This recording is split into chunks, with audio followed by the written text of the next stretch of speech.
Welcome jennee jirra. Hordoftoota gara YouTube Gaaddisa Barnoota Fayyaa keessanii jechuun barbaadu duraan durseeti.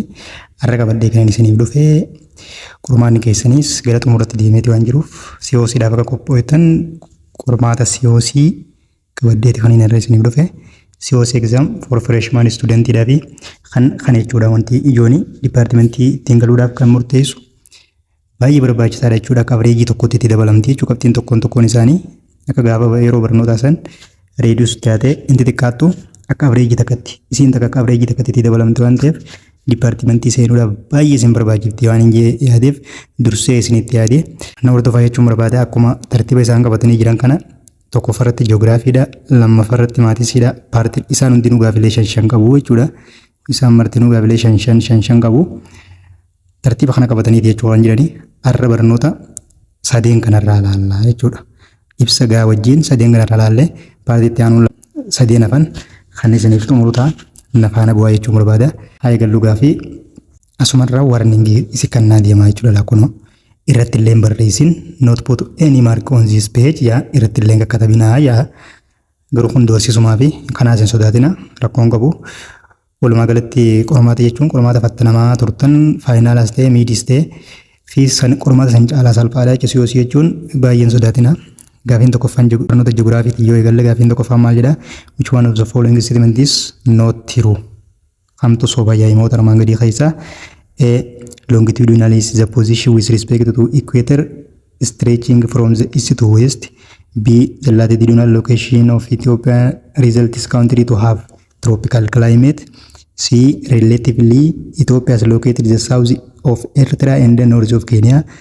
D. Astronomically, Ethiopia is located of the east of Greenwich Prime Meridian yaa hima kamtu soba eedhataa jechuudha. Akkamitti hojjetan fakkeenyaaf isaan kun maali kallattiilee Faransa yoo ta'an asiin maali istidha jechuudha. Asiin maali istidha, asiin maali westidha, asiin maali noorziidha, asiin maali saawuziidha jechuudha. Kanarraa kamtuutu loongitiudii jedhama. Loongitiudii jechuun irraan gadee jechuudha. Sararoota gadeedha. Sararoonni gadeedha san maal jedhama jechuudha giloobii irratti giloobii gaafa laaltan sararoonni gadee san maal jechuudha loongitiudii jedhama. Kanaaf loongitiudiin isarraa isa sararama noorz irraa maaliif sararama jechuudha saawuzitti sararama malee iist irraa gara maalitti sararamu weestitti hin sararamu. Kun maal jedhama laatitiudii jedhama. Dagalee sarara dagalee jechuun laatitiudiidha. Sarara irraan gadee jechuun ammoo loongitiudii jechuudha. Kanaaf inni maal jee baharraa gara lixatti sararama waan jeef sirrii miti jechuudha. Kan sobatee dheedha jechuudha. Gara gaafii lammaffaatti yoo jeene gaafii lammaffaan maal jedha? Which one is wrong about the control of weather and climate? Qilleensa baaramaa fi haala qilleensaa kan isaan gara lamaan hin to'anne isa kamii jedha? A. Land and water distribution. B. Land and ocean current. C.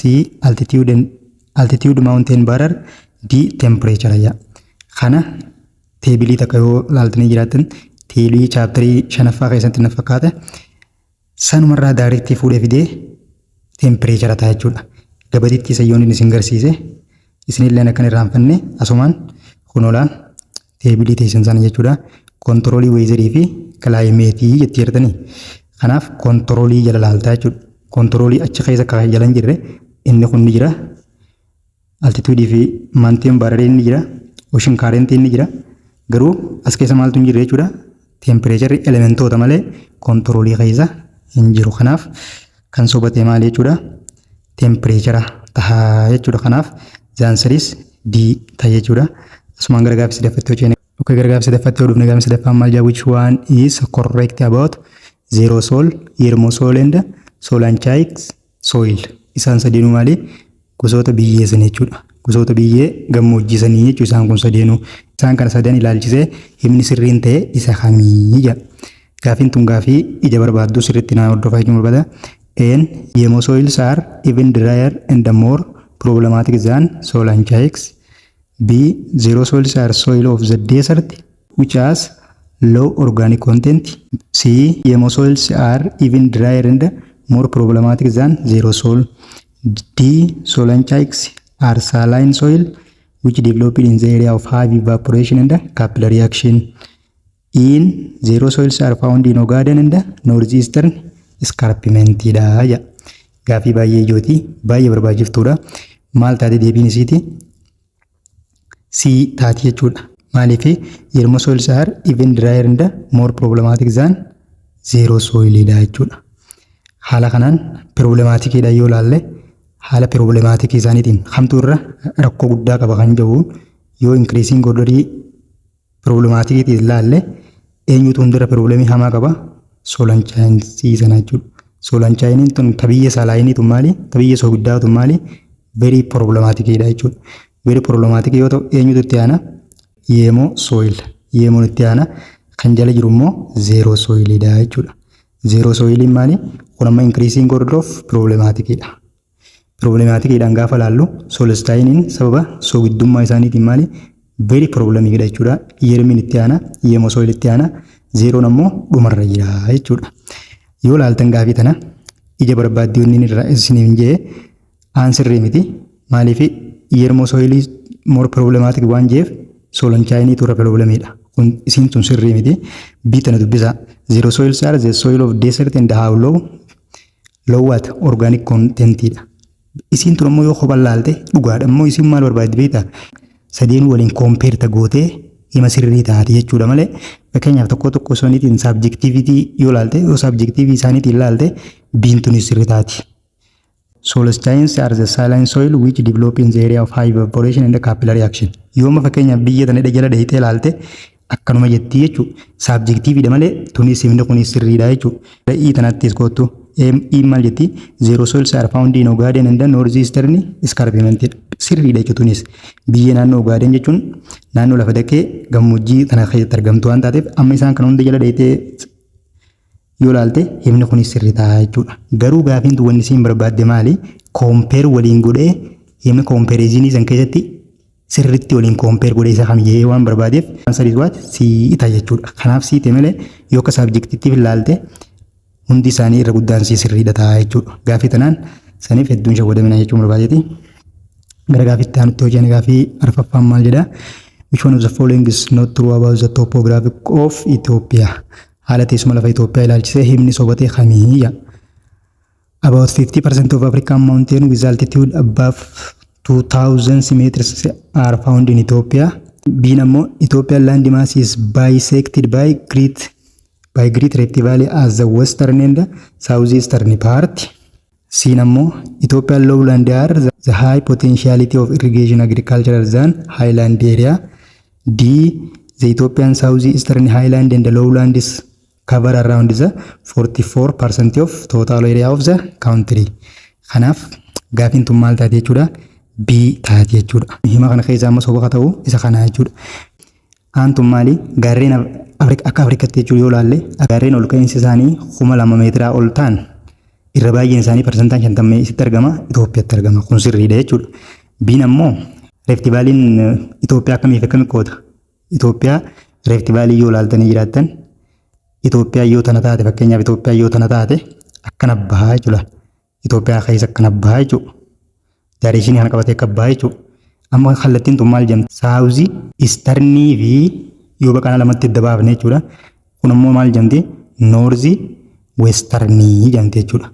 Hemisfeera lamaan kan gaafatti cabsinu sululli qiinxamaan akkana baha. Sababa kanaatiif inni maal jedhu inni maal qoodama jee Great Rift Valleys bisectii lamatti gizee qoodu Western fi maal qooda jee Saawuzii, Istarni qoodaa jee akkana qooda akkana baha. Sararri yoo laaltanii jiraattan sululli qiinxamaan Itoophiyaa keessa akkana baha jechuudha. Kanaaf Saawuzii East fi Noorzii West qoodaa jechuudha. Kanaatu soba godha. Siin ammoo yoo dubbiftan Itoophiyaan lowland has high potential irrigation. Fakkeenyaaf lafa Itoophiyaa keessaa irra jallisitti baay'inaan kan fayyadaman naannolee lafa mijataa qaban dakkee qaban jechuudha. Lafa gattaa gaarree waliin fayyadamne maali? Biyyeewwan naannoo lafa ol kootan yookaan steep slope qaban kanarratti bishaan biyyee haree deemaa waan ta'eef namoonni baay'een jallisiin fayyadamu. Jallisuufillee bishaan baay'ee mijataa miti. Kanaaf naannolee lowland ta'an jallisiidhaan irra milkaa'uudha jechuudha. Daa yoo dubbifte Itoophiyaan Saawuzii Eastern Haayilaandii fi lowlaandiin gaafa walitti dabalaman parsantaa 44 jechuudha. Akka waliigala Itoophiyaatti ture akkanuma kitaabarra jirti jechuudha. Gara gaafii shanaffatti yoo dabarree identify the wrong statement among the given alternative filannoowwan kennaman keessaa hima sirrii hin taane yookaan hima sobatee kamii jedha. A. Many developing countries are characterized by the high proportion of youth. B. Population growth and decline is the cumulative effect of fertility, mortality and migration. C. Fertility and mortality remain the principal determinant of population growth in Ethiopia. D. International migration is significantly determines the population growth in Ethiopia. Kanaaf himni sirrii hin taane kam jechuudha? D dha jechuudha. D maali? Hima sirriiti miti. A yoo fudhatte biyyoonni guddataa jiran baay'een isaanii sirriidha jechuudha. Biyyoonni amma guddataa jiran kanneen akka Itoophiyaa kana yoo fudhanne lakkoofsi daa'imman umurii waggaa 15 gadii itti guddataa inni duraanuu. B irratti immoo population growth akkam shalagamaa fertility yookaan amount of the birth jechuudha minus amount of the deaths plus net of migration akkasa shalagamaa jechuun kanaafuu kanumarraa kaalkuleetta sirriidha jechuudha. Siittis yoo deemte fertility fi mortality Itoophiyaa keessatti safartuu maaliiti? Safartuu baay'ina uummataati. Itoophiyaa keessatti isi determinant the principal isaan most tan jechuudha beekamoodha. Sirriidha kunis. Daata yoo fudhatte international migration baay'ina lakkoofsa uummata Itoophiyaa determine godhuu yookaan murteessuu keessatti shoora guddaa qaba jedha. Baay'ee barbaachisaadha jedha. Kun maali? Slightly jechuudha. Kan international migration internationalidha. Heddummina uummata Itoophiyaa keessatti effectiin inni qabu yookaan determine gochuudhaaf gahaa miti jechuudha. It's not sufficient waan ta'eef D ta'a jechuudha kunis. Gara paartii calculationatti haaseennu maatii siitti dhufnee jira. Tasgabbaayii jetti kunoo. Tasgabbaayii siin jechaa deemti. Tasgabbaa'uu qabdan jechuudha. Nama tasgabbaa'uu waa dalagaa. Okay, paartii maatii siyaa eegallu paartii maatii maal jetti yaafiin tokkoffaanii find the inverse of the following statement. Himaan maangaditti kan nama kanaaf inversii isaa barbaadii jedha. Himni kan nama kamii if caalaa finish his work ta'een gadtu sana piyaa godhannu he will go to football game kan jedhu immoo kiwwii yoo godhanne kiwwiidhaan yoo bakka buufanne nuti waa'ee maqaa keessatti hedduu rakkatana loojikii wantumaan bakka buusu jechuudha. Bakka firraa buusuudha qubee barbaadanii bakka buufachuu dandeessu. Amma fakkeenyaaf himni kan nama kun maali? Implication'iitu kan nama jechuudha. Kiwwii implies P nama maali? Kiwwii implies P hima kanaaf oppositeedha. Oppositiifi inversiin garagara jechuudha. Gaafa immoo inversii isaa barbaadii siin jee akkuma jalqaba P implies kiwwii ittiin kana keessatti akkanumatti duuba kanaan negeeshinii kakkeessaa jechuudha. Himni duraan positiiva ture gara negatiiva jijjiiramaa yoo duraan negatiiva ture gara positiiva jijjiiramaa jechuudha. Negeeshin gisee duubaan goote jechuudha. Kanaafuu inversiin hima kanaa maal ta'e jechuudha? Duubaan negeeshinitti gootaa jechuudha. Isuma duraan jiru kana duubatti yoo negeeshinii keesse inversii himicha jalqaba kan nameeti jechuudha. Kanaaf maal ta'e jechuudha? Abbabaa finish his homework amma gaafa fakkeenyaaf nuti himuma kanaa akkasa shalayinii barreessinee jirra miti gaafa fakkeenyaaf negeeshinii duuba kana keenyu himnummaan asii kun maal ta'a fakkeenyaaf hinnummaan kun akkam ta'a? If caalaa bakka tana maqaa abbaa fedha godhuu danda'a. Wanni nama shawwaduun yookaan nama dogoggorsiisuu danda'u maali bakka duraan caalaa tana maqaa biraa jijjiiruu danda'a rakkina tokko illee hin qabu. Sanii mitati wanti ati fayyadamuu qabdu loojikiin qoftiin loojikii sirrii ta'uu danda'udha. Amma fakkeenyaaf bakka caalaatu tana abbaa fedha hiyaa jennu.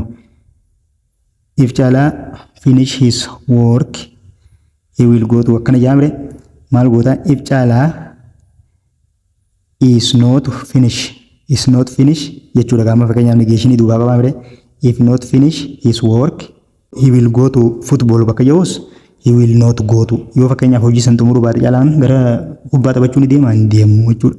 Hima kamtuutu akkasan jee ibsee hayyawuun ilaallaa jechuudha. Ana kam jaa abbabaa finish his work and sirrii miti jechuudha. Himichi san barbaadannaa jechuudha nuti. Kana kam jedhu negation of P implies negation of kiwwii hateetu inversiisaa deegee inni booda hima kana jedhu ilaallaa jechuudha. B if Ababa goes to the football game he will finish his work. Kunis maali? Inni kun maalimma footballii irraa as dabarseemi kiwwiidha garas dabarsee jechuudha. Kiwwii as dabarseeti implication of P jechuudha. Kun maali jechuudha? Opposite isaati jechuudha. Gara C yoo dhufne if Ababa does not finish his work he will not go to football game. Taree futunni jennu takkanaa tanaa jechuudha. Ababaa yoo hojii xumuruu baate gara maaliin deemu jechuudha? Gara kubbaa taphachuu hin deemu. D yoo fudhattan if Ababa does not go to the football tun maal godhe? Opposite tana duubaan implication itti godhe jechuudha.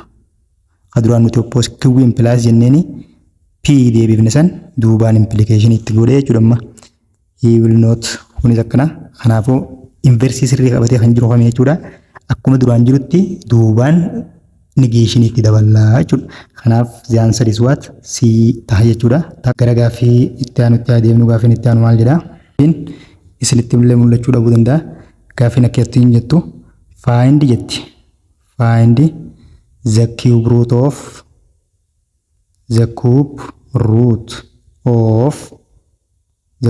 of negative 8i jetti. Complex number sana kana jechuudha.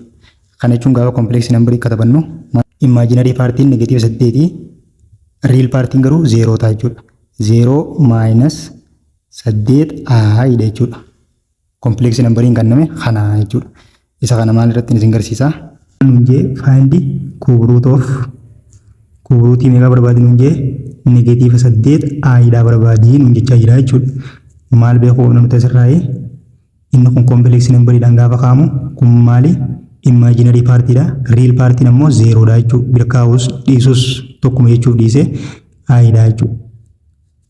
Kun complex number iddeeffannee jira jechuudha. Asirraa maal barbaaduu dandeenya? Arriin barbaadna. Arriin eenyu wajji wal qixaa?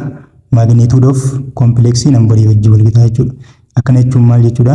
Magnitude of complex number jechuun x square plus y square jechuudha. Kana booda 0 square plus negative 8 square yoon. Kun gaafa achi yaalaa baafnu meeqa ta'a? Square root yaalaa gaafa baafnu kun 64 ta'an ta'eef 8 eebbaa jechuudha. Kanaaf raadiyeesiin meeqa? 8 jechuudha. Teettaan meeqa jechuudha? Teettaa akkana gootee ilaalta jechuudha. Haqarxiilee sanii ilaalta. Maaliif akkas ilaalte?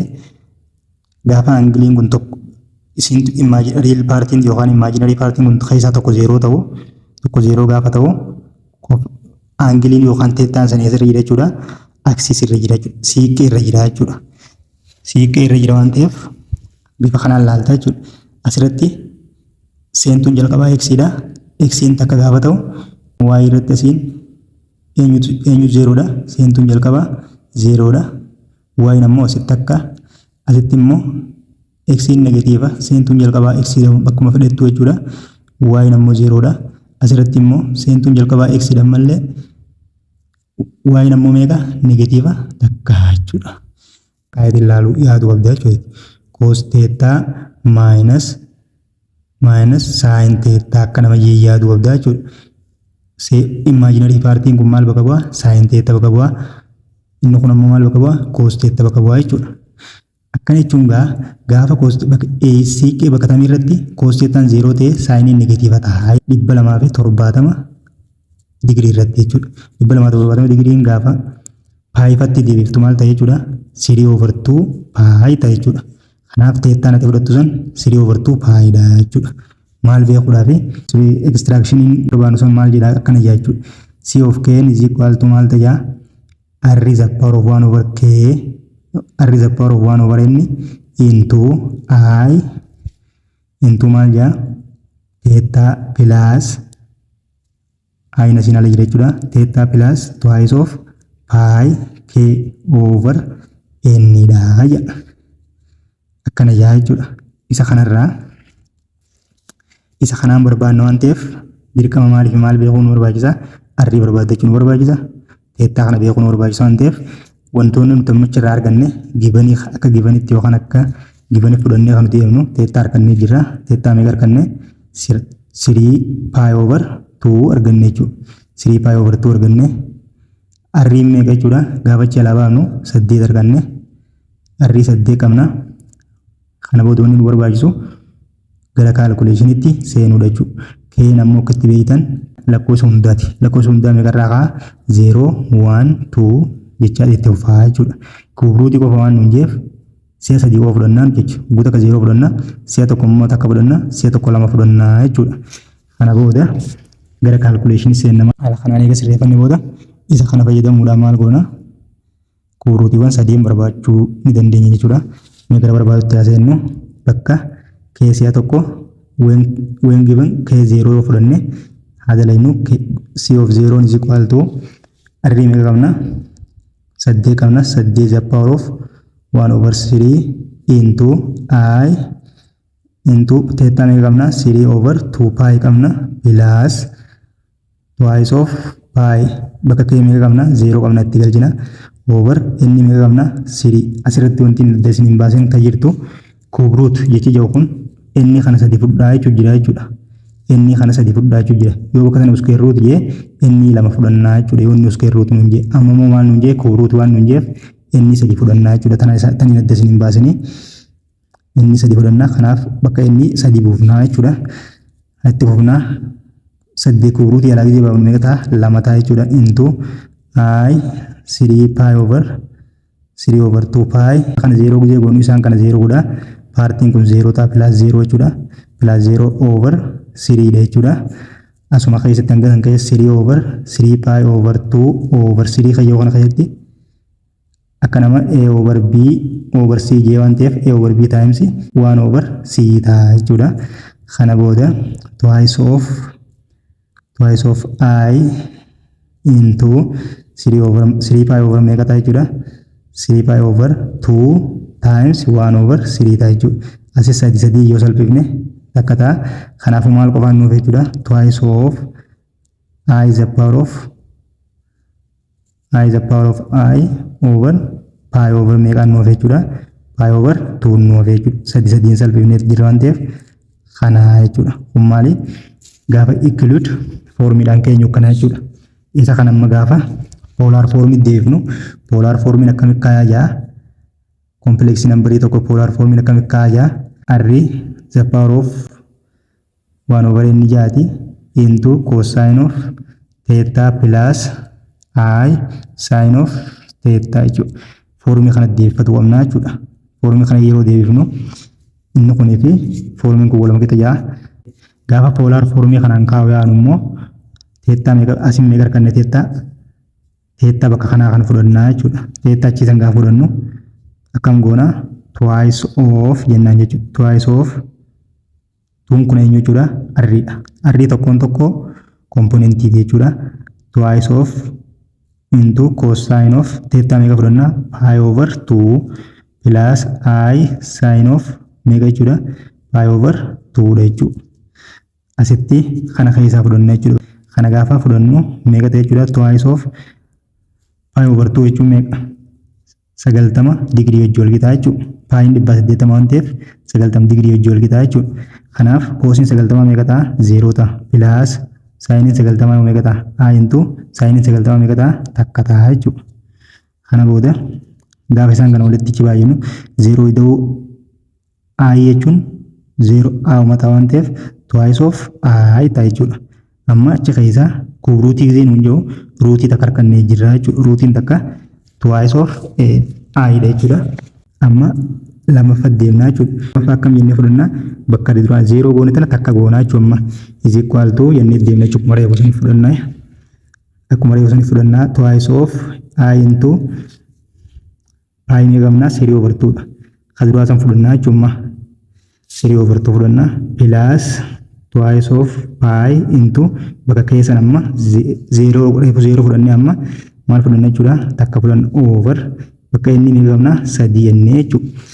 Kana booda isa kana gaafa calculate goonu twice of into I kana gaafa calculate goonu jala takka jira hawataan isaanii lama fudhannee kanaan gideeru 3 pi dha plus asitti lama yeroo takka lama ta'a lama baay'isu lama 4 pi ta'a over twice 2 tanaa jechuudha. Over inni meeqa 3 jechuudha.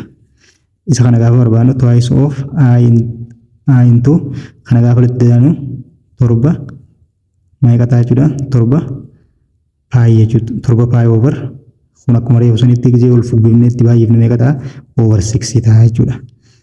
3 jala jiru kana a over b over c waan ta'eef jala takka jira fubbifnee gaafa itti baay'ifnu 2 baay'u 3 kana 6 ta'a jechuudha. Kana booda include formula isaa harkannee jirra. Include formulaan isaa kam jaa akkam ta'e jechuudha twice into I the power of I 7 over 6 pi dha jechuudha. Kun include formulaadhaan komponentii rootii lammaffaa san gaafa keenyu kana jechuudha. Isii tanaas akkuma karaa ibsan gaafa maal jijjiirran jechuudha gara polar formitti deeffannaa jechuudha.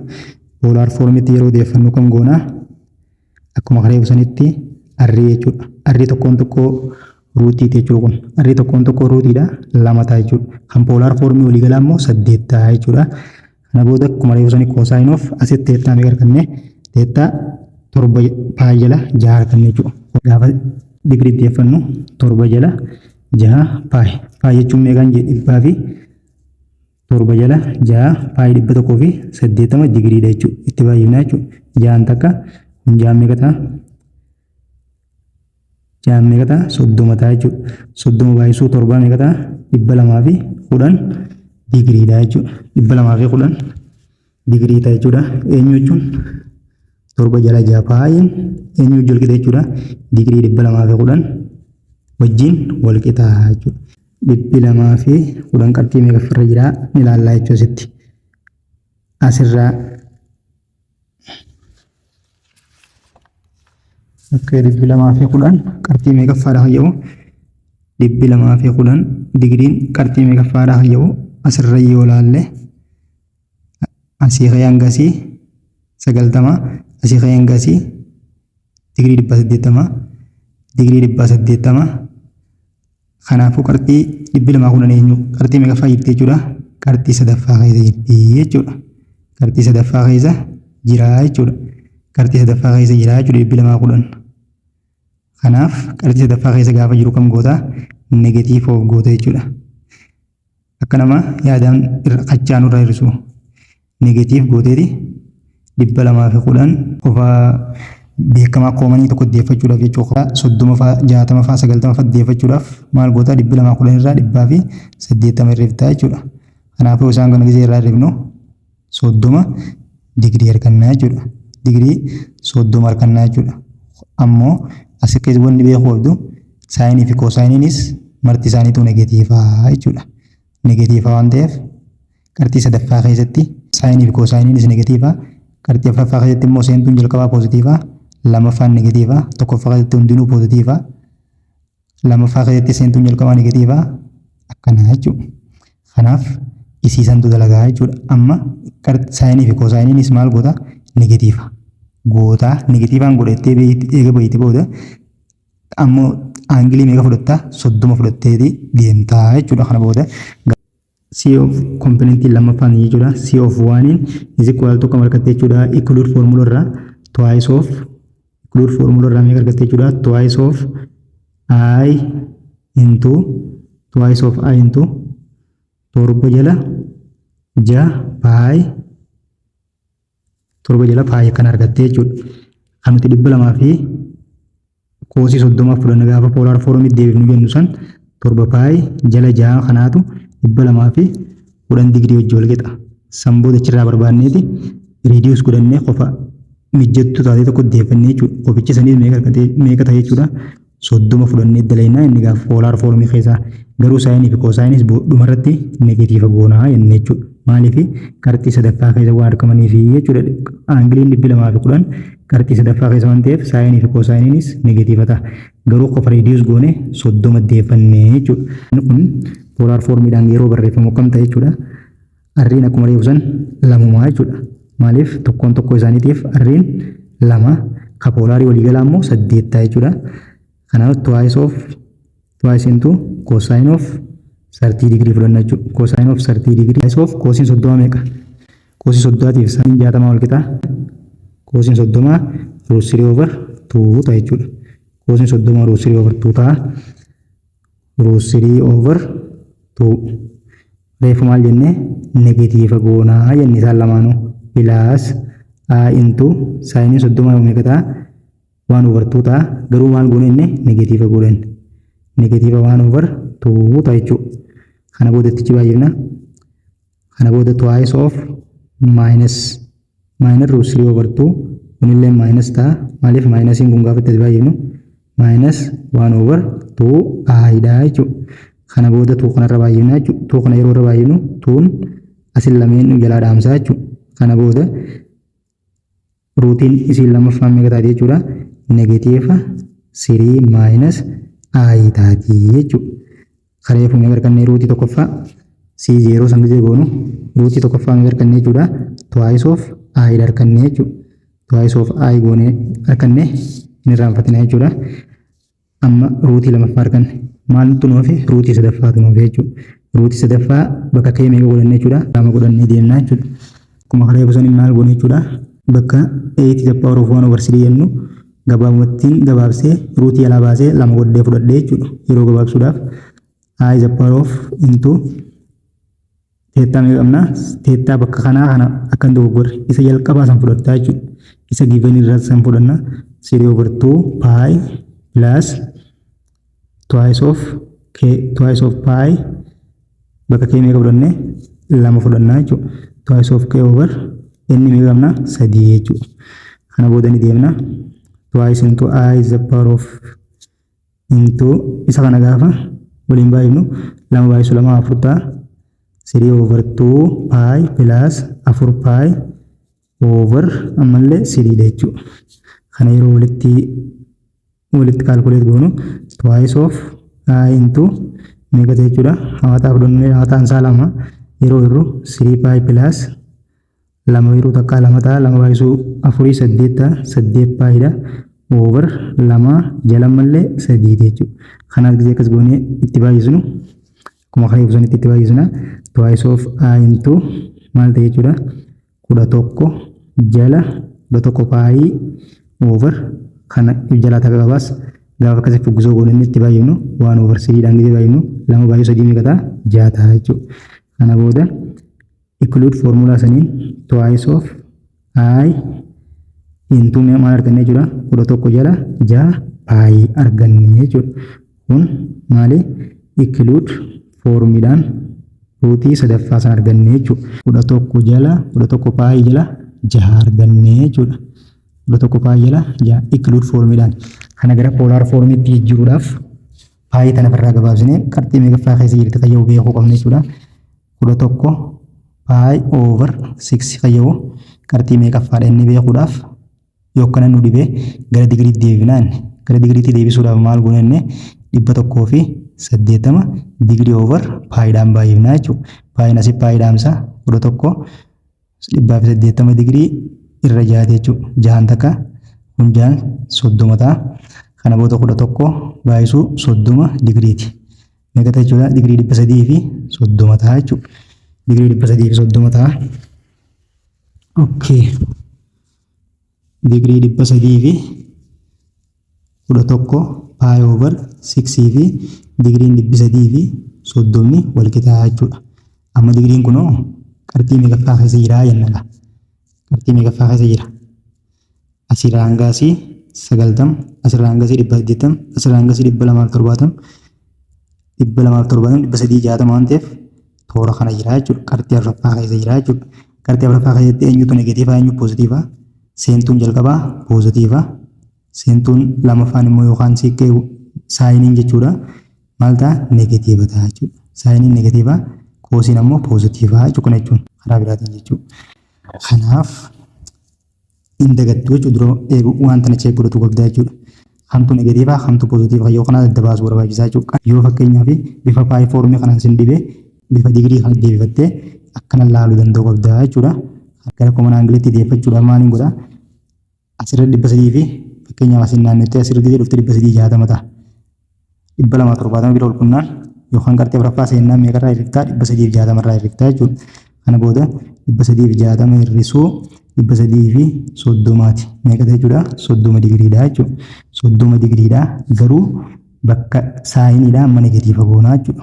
Akka hin daganne jechuudha. Poolaar foormiidhaan gaafa keenyu twice of arriin ammallee lamumaa jechuudha. Maaliif tokkoon tokkoo ruutiitiif arriin lamumaa jechuudha. Poolaar waliigalaatiif 8 jechaa jirra. Kana booda cosine of meeqa fudhanne inni aangilii 30 inni 30 digrii plus I into saayinii ka 30 inni saayinii 30 digriidhaan akkan irraanfanne saayiniin asitti negatiiva fudhannaa inni akka saayiniidha. Is equal to twice into cosine 30 meeqa ta'a? Root 3 over 2 ta'a jechuudha akkuma kana eegu jechuudha. Plus I into saayiniin 30 meeqa ta'a inni 1 over 2 ta'a. Garuu maal goona inni negatiiva jijjiirraan maaliif qarxii afuraffaa keessatti saayiniin negatiivaa jechaa jirraa jechuudha. Kana booda I over 2 ta'a. Kana booda lamaan tanarra baay'ifnaa jechuudha. Lameen tana yeroo irra baay'ifnu isaan lameenuu lama jalaa qaban waan ta'eef ni dhaamsa jechuudha. Kanaaf meeqa ta'e jechuudha? Ruutiin sadaffaan root 3 minus I ta'e jechuudha. Amma ruutii hunda argannee jirra jechuudha. Kanaafuu root of negative 8i dha meeqa ta'e jechuudha. Kanaaf ruutiin inni barbaadan hundee sadeen tana jechuudha. Karaa biraatiin inni kun karaa gabaabaan jechuudha barbaaduudhaaf gaafa amma fakkeenyaaf gaafin san filannoodha waan ta'eef karaa gabaabaan akka itti barbaaddan filannuma san irra deemtanii isaan tana guutuu waliin baay'iftan. Fakkeenyaaf isii tana guutuu tanaanis baay'ee gaafa sii akka tana hunda waliin baay'ifnu meeqa harkatu qabna jechuudha. Negatiiv 8 i tan argachuu qabna jechuudha dirqama. Ruutiin tokkoffaan meeqa jee 2i dha. Ruutiin lammaffaan meeqa ta'e negatiiva raadikaala 3 hir'isuu i dha kun i dha. Ruutiin sadaffaan meeqa 3 ruutii jala minus i dha jechuudha kunillee. Kanaaf ruutii 3 kana gisee waliin baay'ifne dirqama lakkoofsa kana dhufuu qaba jechuudha. Negatiiv 8 i kana kan nu qaba.